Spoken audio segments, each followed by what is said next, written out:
Speaker,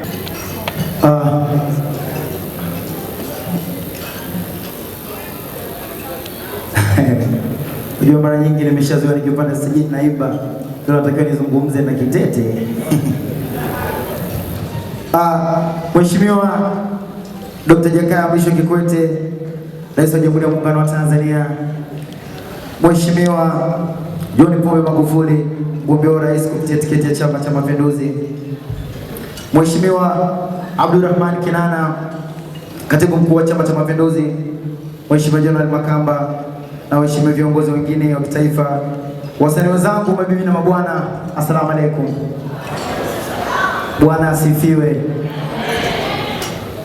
Kikubwa ambacho leo tuko hapa na mimi mmoja wapo niko hapa ni katika kumshukuru baba yetu, mlezi wetu, kiongozi wetu kwa kazi kubwa ambayo amefanya kwa kipindi kirefu, na pia kumuaga katika safari yote nzuri ambayo tulikuwa naye, na pengine pia kumwambia mazuri machache na mengi ambayo ameyafanya, ambapo inawezekana yeye mwenyewe atambui, lakini kuna vingi vizuri amevifanya, na ndio sababu ya kuwa naye hapa na kumwambia naomba nipate ruhusa kuendelea. Ndugu zangu,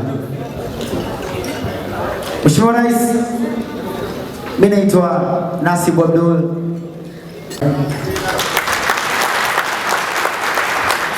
Na naamini sio tu mimi bali vijana wengi wa katika sanaa tofauti tofauti wametoka katika kipindi chako ambacho kwangu mimi naona ni sifa nzuri na maendeleo katika taifa letu. Mheshimiwa Rais, nataka nirudishe watu nyuma kidogo kwa wasanii wenzangu na watu wengine, niwakumbushe wakati naanza muziki. Nakumbuka kipindi mimi natoka ndo mheshimiwa anaingia katika awamu yako ya pili, kukaa kuna kampeni zinaanza pale, mimi ndo nachipukia pale. Lengo na madhumuni ya kutaka kuhadithia story hii ni kuambia vijana wenzangu kama tuache kulalamika kitu kidogo, usio kiongozi afanye hivi na hivi na hivi. Lazima tuoneshe juhudi zetu wenyewe ili mheshimiwa au viongozi wengine watuone, iwe rahisi kwao kutufanikisha. Nakumbuka mwaka 2010 wakati zile kampeni zinaanza, mimi ndio kwanza nachifikia, nimetoa nenda kamwambia. Kumbuka mkutano wa kwanza ulifanyika viwanja vya Jangwani, nikajipeleka nipate walau nafasi tu ya kuperform pale, na kweli nikapata nafasi, lakini kwa bahati mbaya au nzuri nilikuwa nimepata tu nafasi ya kuperform pale na sio sehemu zingine. Nikasema kiukweli kabisa mimi nikiperform katika sehemu kama hizi zitatengenezea mazingira mazuri, lakini pia kuna riski nitaipata, na mimi ndo kwanza nimeanza. Nikasema nitafanyaje? Nakumbuka baada ya show nilikuwa na show Moshi, nikasema sasa wenzangu wameenda Mwanza, mimi nafasi sijapata. Mheshimiwa, nilikata ndege kwa gharama yangu nikaja Mwanza. Baada ya kufika Mwanza nikajiingiza mpaka huko pale kwenye uwanja pale kwa nafanyika kampeni. Walivyoniona baadhi ya viongozi wasema, wakaniambia bosi msanii, mwambie basi utapanda. Nikasema nitapanda. Mheshimiwa, nilipopanda balaa ulifanya pale, wakati nashuka nikasikia najua Diamond, Mheshimiwa Rais anasema nataka upande tena. Sikuamini, sio mnafiki. Lakini yote najitengenezea mazingira, najisogeza kwa mheshimiwa ajue kama kuna mtu anaitwa Diamond. Basi mara pili nikapanda tena, nilipopanda nikafanya vizuri zaidi. Nashuka nikamwambia mheshimiwa, nakwambia ukamsalimie. Nikawa na tetemeka mwili mzima. Nikaenda nikamsalimia.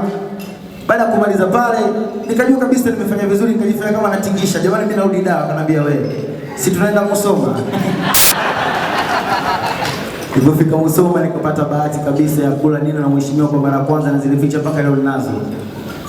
Sababu ya kuhadithia story hiyo fupi ni kusema kwamba vipaji tupu haviwezi kutosheleza. Lazima na sisi tuongeze juhudi ili viongozi watuone, tusibaki tu maskani tunalalamika kwamba wafanye hivi ile hali sisi wenyewe hatujitutumui ili kuwarahisishia.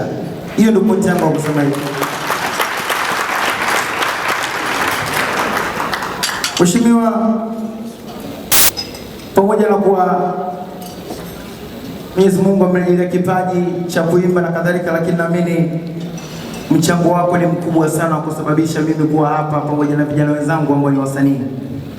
kwa sababu ulitupa nafasi, ulituaminisha, ukatupa jukwaa na kusema kama vijana wangu mnaweza. Muziki wetu na baadhi ya sanaa zetu zinafanya vizuri kabisa Afrika na ulimwenguni.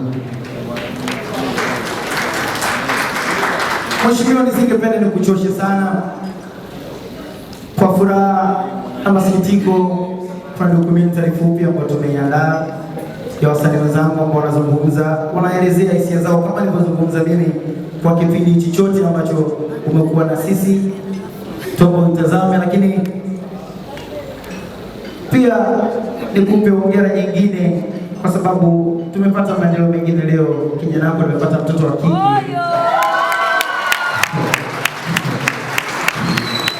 Katika miaka hii 10 ya mheshimiwa na mtoto nimepata, jamani. Si maendeleo kwenye nchi haya. Mheshimiwa mtoto amezaliwa leo, lakini amepata endorsement leo karibuni milioni 50 katika duka tu la kwa anadhaminiwa kama mtoto anavalishwa na duka. Mheshimiwa, sio maendeleo hayo jamani? Mheshimiwa, mtoto wa kwanza amezaliwa, amefungua akaunti yake Instagram mpaka sasa hivi imevunja record na watu wanafika 50,000. Sio kitu cha kawaida kabisa. Katika Afrika ndio mtoto wa kwanza huyo alipata followers wengi Afrika nzima, anatokea Tanzania.